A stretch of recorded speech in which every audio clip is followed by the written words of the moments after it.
Welcome to Pax Britannica. Season 3, Episode 28. In the Name of God, Go.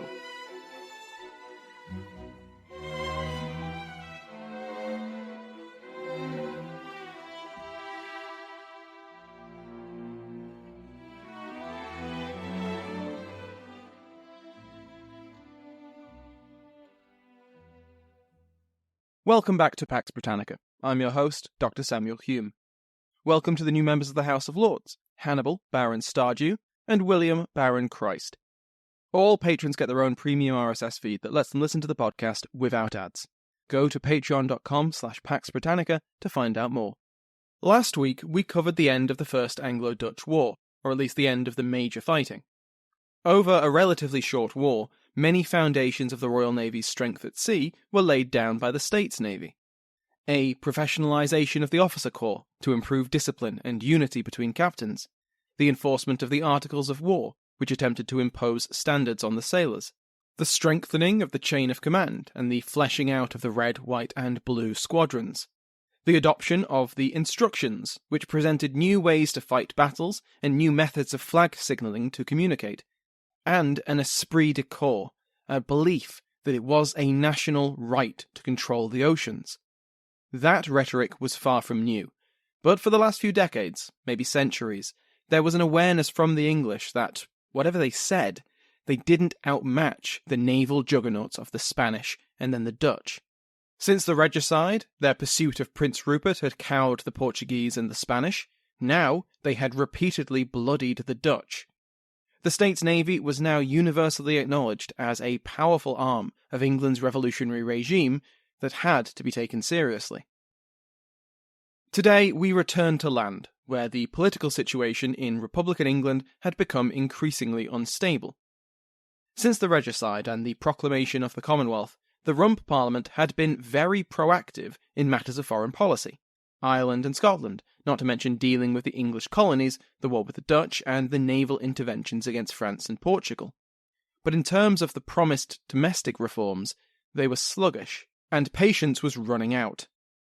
We're primarily going to follow Oliver Cromwell in this episode, partly because of narrative convenience, but also because he's going to be one of the primary actors in this play.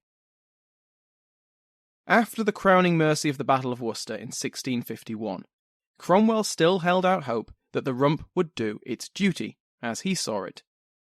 He wrote how he believed Parliament would, quote, "do the will of him who have done his will for it," end quote. The him is, of course, God, because Cromwell absolutely saw Providence at work in the victories of his armies. In the wake of Worcester, he returned to London, and apart from 2 brief trips to Kent, he doesn't seem to have ever left the capital again. His military battles were over. He'd soon learn that political battles could be almost as intense. Cromwell intended to see the promise of the revolution fulfilled, as he saw it, and he was in a very good position to do so. He was Lord General of the Army, a Member of Parliament, on the Council of State, and incredibly personally influential. There were still limits to his influence, though. He was the most important person in government, of course, but he wasn't the government. Not yet. Cromwell had 4 major objectives upon his return to Westminster. Firstly, the Rump needed to go. Almost everyone agreed with that. Despite various purges, splits, and recruiter elections to fill gaps, this was the same Parliament elected in 1640. There were plans in motion to hold more recruiter elections, but those plans were shelved, and in November it was agreed that new elections would be held and a new Parliament assembled. This dissolution was agreed to take place by the 3rd of November, 1654. 3 years later. That didn't go down well with some people, who saw this as a needless delay proposed by politicians who just wanted to hold on to power. But there were things to discuss and decide before a new election could be held. More in a moment. Cromwell's other objectives were to restore some unity to the country through amnesties and the integration of former royalists, to unite the 3 kingdoms into a single polity, and to reform the nation, both spiritually and legally. On that second point, Cromwell supported a proposal in Parliament for a generous Act of Oblivion, which would protect a lot of former royalists and their property. The list of malignants, those excluded from this amnesty, was a mere 73 named individuals. Only the highest ranking and most infamous royalists were excluded.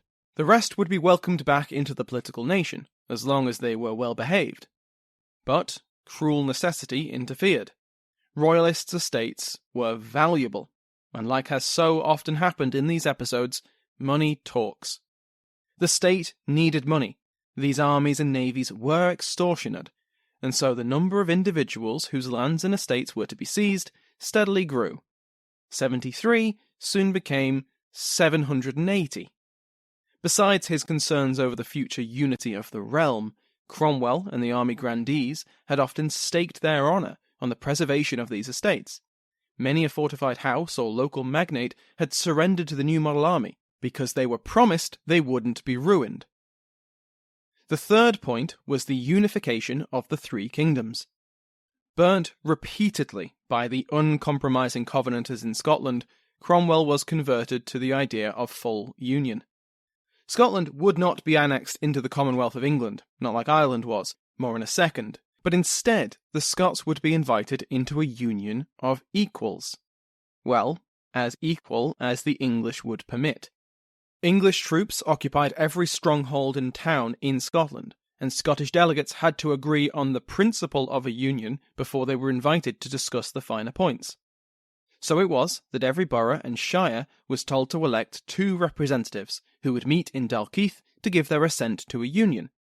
Of the 31 shires, 28 sent deputies to Dalkeith, and of the 58 royal boroughs, 44 sent deputies. After the basis of a union was assented to at Dalkeith, events moved to Edinburgh, where the deputies were to sign a formal subscription. This next step saw fewer deputies turn up. Of the 28 shire representatives, only 20 went to Edinburgh to subscribe. Of the 44 borough deputies, only 37 went to Edinburgh, and only 34 actually signed. Of these, 21 Scottish representatives travelled south to London to meet with an English committee. The final agreement was largely decided by the English Council of State. John Morrill puts it, quote, "The Rump wished to avoid a rhetoric of conquest and imposed union, but they made sure they got what they wanted."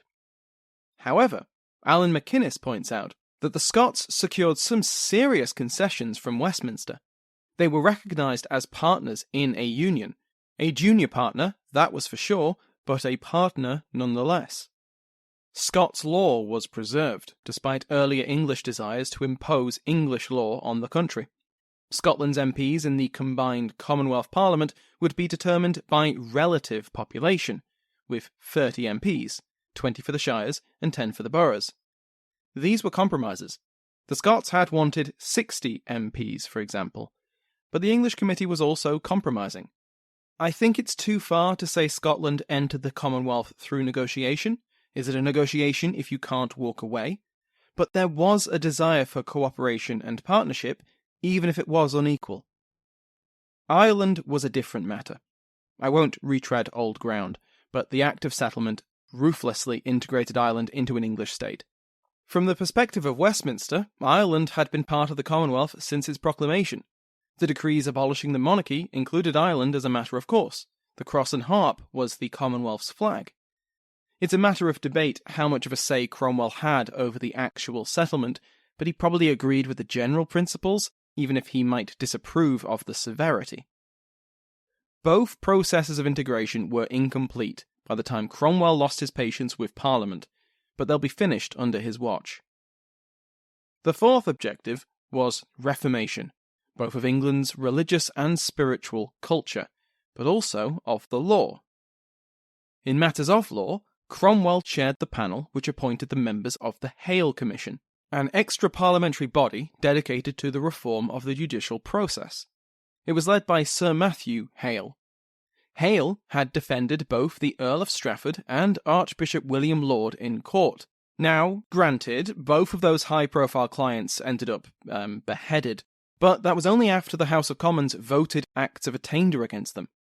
That was partly because the cases against them were so flimsy, but also because Healey was quite a good lawyer, and so their enemies had to fall back on the legal cheat code, which was the Act of Attainder. Hale's objective was the reform of English law, and many of the recommendations of the Hale Commission are now part of modern judicial processes. Things like allowing the accused to have a lawyer, to be able to call witnesses in their defence. It also proposed a reduction in the amount of crimes which called for the death penalty. These reforms addressed many of the concerns over liberty which had so motivated the parliamentary cause in the civil wars, and yet despite this, none of the Hale Commission's suggestions were put into law under the Rump Parliament. They got bogged down in red tape. In more spiritual matters, the Rump passed an Act of Toleration in 1650, which removed the obligation of parishioners to attend their parish church services. This was a good step towards the freedom of conscience pursued by the Independents, but after that, religious reforms slowed to a crawl. The policy of evangelizing the people, especially in Wales, through state-supported preachers, was never enthusiastically supported by the Rump, who suspected the radicalism of many of those preachers. In the month after returning from the Battle of Worcester, Cromwell hosted a meeting at the home of the Speaker of the House of Commons, made up of the grandees of the army and many MPs from across the chamber. At this meeting, the first of many discussions about the future state of the Commonwealth, historian Paul Lay has identified two main positions. The first of these was the civilian faction, mostly the lawyers in the room, who favoured a return to monarchy. A constitutional monarchy, with firm limits to the Crown's powers, but a monarchy nonetheless. This makes sense from their perspective. English law and custom required a monarchical figure to act as the executive, in whose name government was exercised and in whose name justice was dispensed. And they had a scion of the old royal family right to hand, Henry, Duke of Gloucester, Charles I's youngest son. Henry was 11 years old, and this was the boy who at his father's execution had sworn he would be torn to pieces before allowing his family's enemies to place him on the throne ahead of his brothers. Henry's oath notwithstanding, because he was an 11-year-old boy and didn't really get a say, he'd be the perfect figurehead for a new government. Young enough to be pliant as a new constitutional order was put into place, but still a Stuart.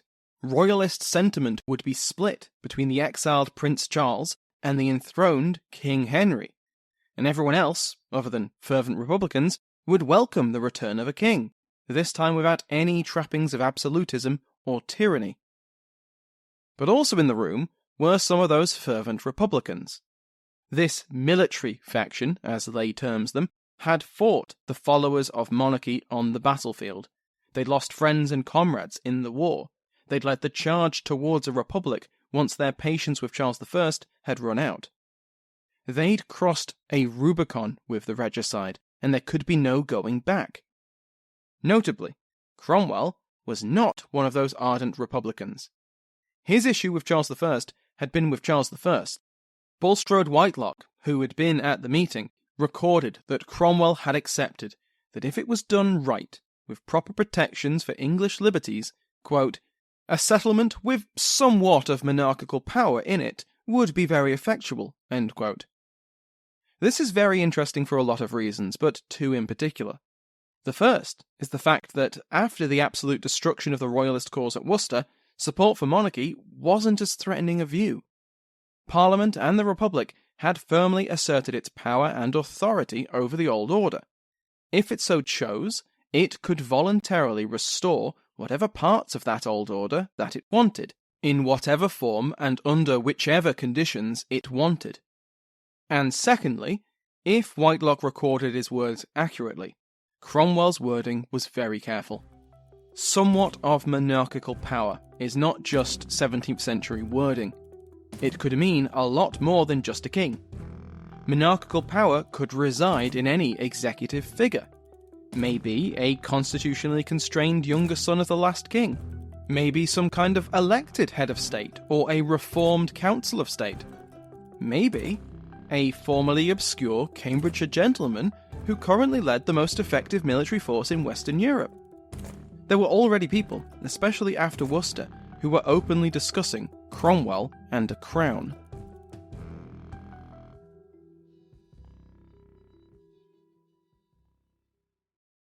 After this meeting of minds, there were many others, but little progress. And when the politicians started dragging their feet in revolutionary England, it's time for the army to get involved. In August 1652, so a few weeks into the Dutch War, Cromwell led a 9-hour meeting of the Army Council, and the results of this meeting were published. The Declaration of the Army to the Lord General Cromwell for the dissolving of this present Parliament. You can probably tell from the title what it was about. The tract rails against the Rump, and calling for it to be dissolved ahead of its own November 1653 deadline. But it also calls for the purging of parish priests, the replacement of hated tithes, the enforcement of the Hale Commission recommendations, an independent commission to investigate corruption in public office, and a reform of the tax system, along with financial support for war widows and former soldiers. It was a political manifesto which touched on every aspect of the growing crisis: political, religious, financial, and the special demands of the army, with hints of old leveller radicalism and increasing religious fervour. Cromwell did not act on this declaration, although he probably agreed with most, if not all, of the points.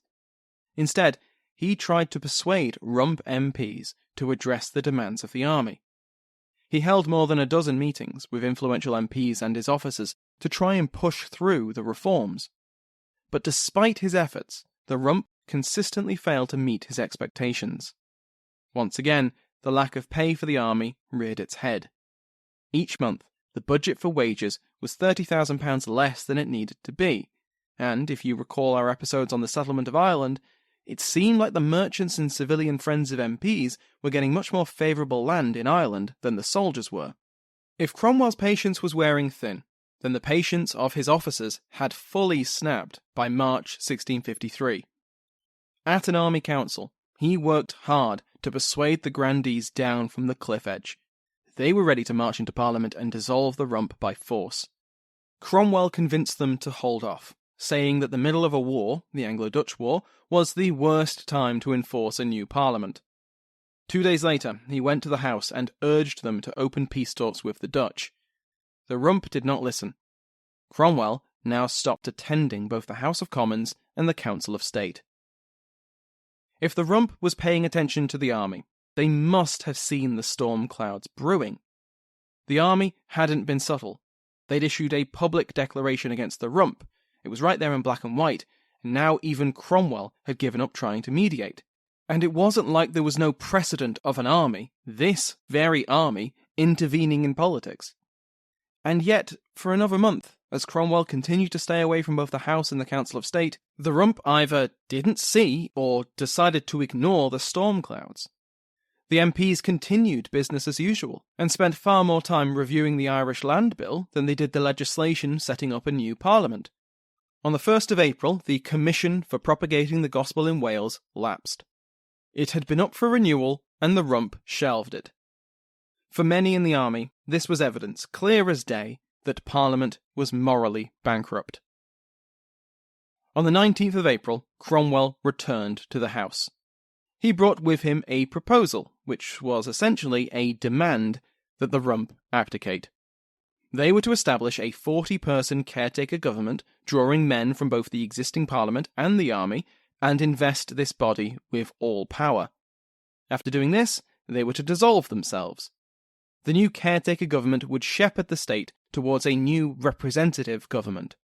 The Rump MPs were not pleased by the proposal, but enough of them agreed to debate it. Cromwell left, satisfied that he had threaded the needle between his officers and the Rump. The next day, during a meeting of the Army Council, he received word that Parliament had gathered to debate a bill on the future government. But it wasn't his bill. Instead, they'd brought forward their own. This was such a radical reversal and such a bold attempt to outmaneuver the army that Cromwell believed that the first messenger was mistaken. Then a second man rushed into the room, singing the same song. And then a third arrived, and Cromwell had to accept that the Rump was trying to seize the initiative. He was furious at this, and he rushed to the chamber, with 40 of his closest friends, all conveniently armed to the teeth. He left them outside as he and Thomas Harrison entered and took their seats, as were their rights as MPs. The first thing Cromwell noticed as he entered the hall was that it was busy. Very busy. Far busier than it usually was. MPs who had argued against the army's demands the previous day, and been outnumbered, had clearly called for backup. Cromwell sat and listened to the debate, getting angrier and angrier at what he heard. After stewing in his rage, he caught Speaker Lenthal's attention and was given the floor. He stood and spoke. At first, he praised the work the Parliament had done, but then his mood turned. There are several different versions of his speech, according to the Letters, Writings and Speeches of Oliver Cromwell, which lists 4 of them. They all follow similar lines, but vary in detail and wording. The most famous depiction of his speech comes from the Book of Days, which really resonated with its Victorian audience. Quote, "It is high time for me to put an end to your sitting in this place, which you have dishonoured by your contempt of all virtue, and defiled by your practice of every vice. Ye are a factious crew, and enemies to all good government. Ye are a pack of mercenary wretches, and would like Esau sell your country for a mess of pottage, and like Judas betray your God for a few pieces of money. Is there a single virtue now remaining amongst you? Is there one vice you do not possess? Ye have no more religion than my horse. Gold is your god. Which of you have not bartered your conscience for bribes? Is there a man amongst you that has the least care for the good of the Commonwealth? Ye sordid prostitutes! Have you not defiled this sacred place, and turned the Lord's temple into a den of thieves by your immoral principles and wicked practices? Ye are grown intolerably odious to the whole nation. You, deputed here by the people to get grievances redressed, are yourselves one. So, take away that shining bauble there, and lock up the doors. In the name of God, go. You are no Parliament. I say you are no Parliament. I will put an end to your sitting." He then turned to Thomas Harrison and told him to call them in. The 40 musketeers marched into the hall, guns loaded and smouldering matches prepared. The threat was clear. The MPs protested, heckled, argued, begged, but against the soldiers they could do nothing as they were forced out of the chamber. Sir Henry Vane, an ally of Cromwell but an MP first, protested, quote, "This is not honest." Cromwell replied, "Oh, Sir Henry Vane, Sir Henry Vane, the Lord deliver me from thee, Sir Henry Vane. It is you who have forced me to do this." Cromwell marched to the front, seized the parliamentary mace, the shining bauble, and, importantly, the draft bill that had been under debate. Then he marched out of the chamber. The last soldiers followed him, the doors swung shut and were locked. The Rump Parliament was dissolved. The last remnant of the Long Parliament, the last relic of the ancient Constitution of England, was gone. All power now lay with the military, and the Lord General of the Army, Oliver Cromwell. But what exactly had the MPs been debating? Unfortunately, we don't know, because the draft bill never again appears in the records. 2 days after the dissolution, Cromwell justified his actions by claiming the MPs were planning to keep the Rump in session in perpetuity, through recruiter elections and reconfiguring constituencies to keep leading MPs, like Sir Henry Vane, in power. The original bill never materialised, and probably ended its short life in a convenient fireplace. If it had been politically damning for the Rump, we have to assume that Cromwell would have had it published, and not merely described what it supposedly did in his own words. So presumably, the bill wasn't as bad as the army described, or not bad enough to justify a military coup to stop it. And yet, Cromwell's enemies did not counter his narrative. Jonathan Healey describes them as being tellingly quiet about what the bill contained. He suggests that the bill was a midpoint between Cromwell's earlier suggestion and his later justification, that the bill called for the Rump to oversee the new elections. This would have earned Cromwell's fury, because it contradicted his plan, but was still enough of a plan towards a new parliament that public opinion might have viewed his actions as a overreaction. But the Rump couldn't easily defend itself, because it looked like they'd been trying to stay in power through the back door. It's also possible that Cromwell, his opinion of the Rump already being so low, overreacted in the moment. Listening to the debate, he heard what he didn't want to hear, and already primed to think the worst of the MPs, he'd brought soldiers with him after all, his famous rage took over. In this telling, we have to imagine him calming down on the ride back to Whitehall, leafing through the draft bill, realising he might have got ahead of himself a little bit back there, and finding the nearest fireplace. And so, the mysterious bill drops out of the record. But one more question to ask before we finish today. Why would the election need overseeing, either by the caretaker government suggested by Cromwell, or, theoretically, by the Rump? To quote the ever-quotable Sir Humphrey, "Do you know what happens if the right people don't have power? The wrong people get it. Politicians, councillors, ordinary voters." Like I mentioned earlier, both the monarchy and the Stuart dynasty remained popular. It was taken for granted that if elections were free and fair, as far as early modern elections could be, then there was a pretty good chance that a majority of elected MPs would be in favour of simply voting the Republic out of existence and inviting the exiled Stuarts home. What conditions, if any, would be applied to this restoration were unknown. The best worst case was that England, and they only ever really worried about England, would end up with a monarchy, very similar to the one that had existed before the Civil Wars, so it would have all been for nothing. The worst case was that the monarchy would be restored in triumph, and the Stuarts would ride the wave of popularity to destroy any limits to royal power. English liberty would be eternally crushed in the harsh fist of absolutism. And, of course, the hangman would be very busy. So in the wake of the coup, and the dissolution of the final remnant of the old order, Cromwell looked to the future. What would come next? Thank you to my House of Lords, especially everyone who voted and commented on the recent poll. In particular, the King's favourites, Mike Sanders and Fernando Lopez Ojeda, the Duke of Hanson, Harold Hanson, the Marquess of Buckingham, Darrell Parker, and the Earl of Atlanta, Gary. Go to patreon.com/Pax Britannica to join their ranks and listen to the podcast without ads. Remember that you can join the mailing list to get news about the show by going to the link in the description. For other great podcasts on the Airwave Network, check out airwavemedia.com. And if you haven't already, please consider taking the time to leave a review or telling a friend about the podcast. It really helps the show grow. Thank you to Sounds Like an Earful for the interval music in today's episode, to my entire House of Lords, and to you for listening.